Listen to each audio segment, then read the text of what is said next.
burn-out, de la saturation qui manque de moyens, rincés par des plans d'économie à répétition. Pourtant, c'est pas la description que vous en faites dans ce livre qui sort donc la semaine prochaine. Qu'est-ce qui vous rend si optimiste sur l'hôpital ?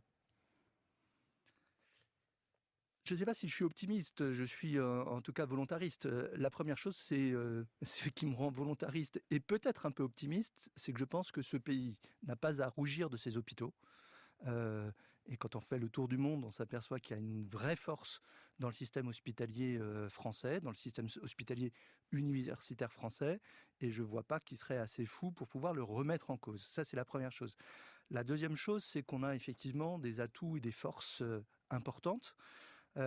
Et ce que je décris de l'hôpital, effectivement, c'est ni une situation de tout est foutu, tout va plus mal, ni tout est facile. C'est difficile ce qui se passe à l'hôpital. Ce que j'ai l'impression de décrire dans mon livre, à cœur ouvert, c'est une mue douloureuse. Une mue, c'est important. On grandit, on mue. Pourquoi une mue ? Parce que les techniques évoluent, le rapport au patient est changé, quoi. Auparavant, il y a quelque chose qui n'était pas bien. On découvrait le patient quand il franchissait les portes de l'hôpital, on l'oubliait le jour où il sortait de l'hôpital. Aujourd'hui, on construit un lien avec le patient qui est beaucoup plus durable, y compris avec les systèmes d'information, avec les données qu'on accumule, avec un suivi qui peut se traduire par de l'hospitalisation à domicile, etc., etc., avec des relations qu'on établit avec les médecins de ville et qu'on doit renforcer. Donc il y a des tas de transformations qui peuvent être des transformations au bénéfice du patient.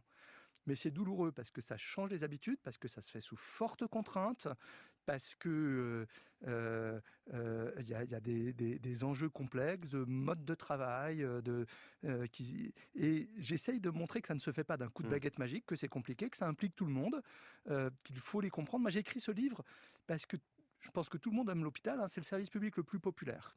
Et tant mieux, pourvu que ça dure, mais c'est probablement aussi le service public le plus incompris. Et je suis frappé entre celles et ceux qui ne savent pas dire si, pour qu'on continue à l'aimer, pour qu'on continue à être efficace, est-ce qu'il doit rester exactement pareil ? Est-ce qu'il faut le conserver ? Moi, je dis il faut conserver ses principes, y compris à la paix. On a défini nos valeurs récemment pour qu'on montre que nos valeurs, on les brandit haut et fort, mais il faut aussi le transformer assez profondément. Et parmi ces transformations, vous faites une proposition choc, en tout cas, qui ne doit pas faire plaisir à tout le monde à l'hôpital. Moins de lits, dites-vous, c'est possible, et on ne sera pas moins bien soigné. Expliquez-nous.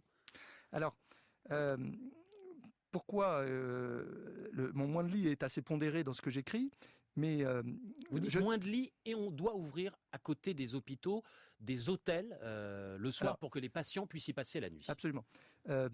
Il y a l'année dernière, on a fait une enquête auprès de plusieurs hôpitaux de la PHP en leur disant quels sont les patients qui dorment ce soir et qui n'auraient pas besoin de dormir à l'hôpital. Et notre surprise, c'était que ce chiffre était élevé. C'était d'à peu près 25%. Et pas dans des hôpitaux qui tournent mal, dans des hôpitaux qui tournent très bien. Mais il y avait un quart des patients qui auraient très bien pu être effectivement chez eux s'ils habitaient à côté de l'hôpital, ou dans un hôtel, s'il y avait un hôtel accessible à côté de l'hôpital, mais qui n'avaient pas besoin qu'on vienne les réveiller toutes les 3 heures pour prendre leur température, etc. Donc, le lien direct entre hôpital et hôtel, l'hôpital qui fournit l'hôtellerie, n'est plus aussi direct qu'il n'est. Et on en tient compte.